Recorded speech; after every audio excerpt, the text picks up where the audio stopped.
বুঝলাম না, সব পেঁপে গাছ ছেলে পেঁপে গাছ মনে হয় আমার গাছে। এই যে এর আগে দুইটা কাটলাম, এইবার যেটা আসছে এটাও ছোট হলেও মনে হচ্ছে এই যে ফুল আসছে অলরেডি, এই যে, তার মানে এটাও ধরা যায় ছেলে গাছটাই হবে।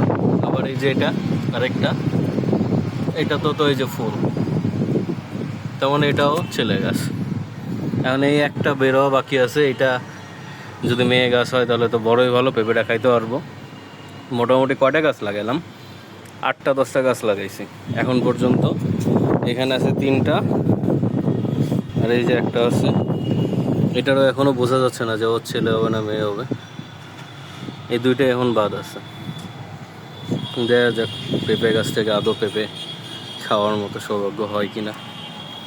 সব পেঁপে গাছে খালি ছেলেই বের হচ্ছে। এই ছেলে পেঁপে গাছের আমার দরকার নেই, আমার এখানে মেয়ে পেঁপে গাছের দরকার আসলে। এই যে বৃষ্টিতে কালারটা খুব সুন্দর এসছে এখন। হাইট বেশি বড় হয় না, এই যে ছোট হাইট, মনে হয় 1 ফিট বা 1.5 ফিট করে হাইট হয়েছে এক একটা পেঁপে গাছে।